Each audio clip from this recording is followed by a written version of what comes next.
আসসালামু আলাইকুম lovely viewers, welcome back to my channel Marina's cooking show. আশা করছি সবাই সুস্থ আছেন। আজকে আপনাদেরকে তৈরি করে দেখাবো একটি অন্যরকম স্বাদের একটি ভর্তার রেসিপি, সেটি হলো কচুরমুখির ভর্তা।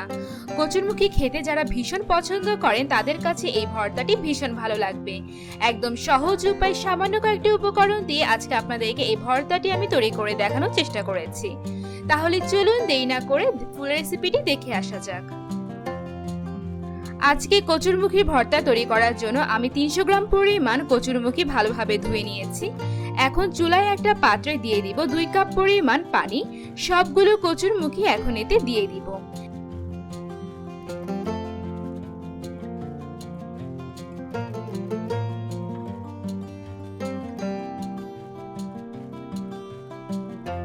এখন ঢাকনা দিয়ে কচুরমুখীগুলো সম্পূর্ণভাবে সিদ্ধ হয়ে না আসা পর্যন্ত অপেক্ষা করব।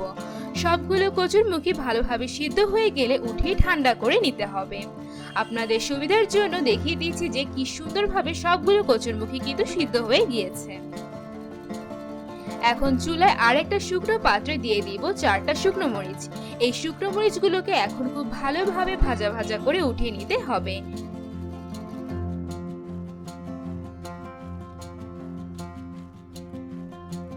সেম প্যানে এখন দিয়ে দিব 1 টেবিল চামচ পরিমাণ তেল। তেল ভালোভাবে গরম হয়ে এলে দিয়ে দিব 1/4 কাপ পরিমাণ পেঁয়াজ কুচি। দিয়ে দিব 1 টেবিল চামচ পরিমাণ রসুন কুচি। এখন রসুন এবং পেঁয়াজটাকে খুব ভালোভাবে ভাজা ভাজা করে নরম করে নিতে হবে। পেঁয়াজ এবং রসুন কুচি খুব ভালোভাবে ভাজা হয়ে ব্রাউন কালার হয়ে আসলে উঠিয়ে নিতে হবে।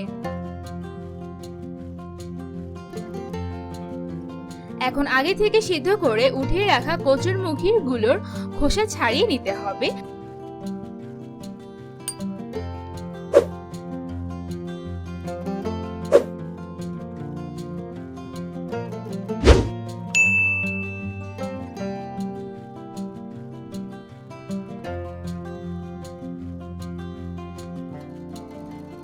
কচুরমুখী ভর্তা করার জন্য আমি আরো নিয়েছি 1 টেবিল চামচ পরিমাণ ধনেপাতা কুচি। এখন প্রথমে শুকনো পাত্রে টেলে রাখা শুকনো মরিচগুলোকে ভালোভাবে কচলে ভেঙে নিতে হবে। শুকনো মরিচগুলোকে কচলানোর সময় দিয়ে দিব পরিমাণ মতো লবণ দিয়ে ভালোভাবে আবার শুকনো মরিচগুলোকে কচলিয়ে নিতে হবে। শুকনো মরিচগুলোকে ভালোভাবে কচলে নিয়ে এরপরে আগে থেকে তেলে ভেজে রাখা পেঁয়াজ এবং রসুনটাকেও শুকনো মরিচের সাথে ভালোভাবে মিশিয়ে নিতে হবে।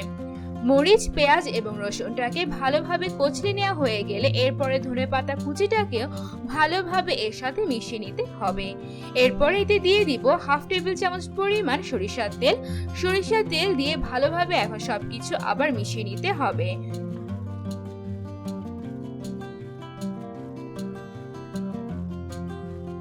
কচুরমুখী সমেত সবকিছু খুব ভালোভাবে কচলে মিশিয়ে নেওয়া হয়ে গেলে একদম সবশেষে দিয়ে দিব 1 চামচ পরিমাণ লেবুর রস।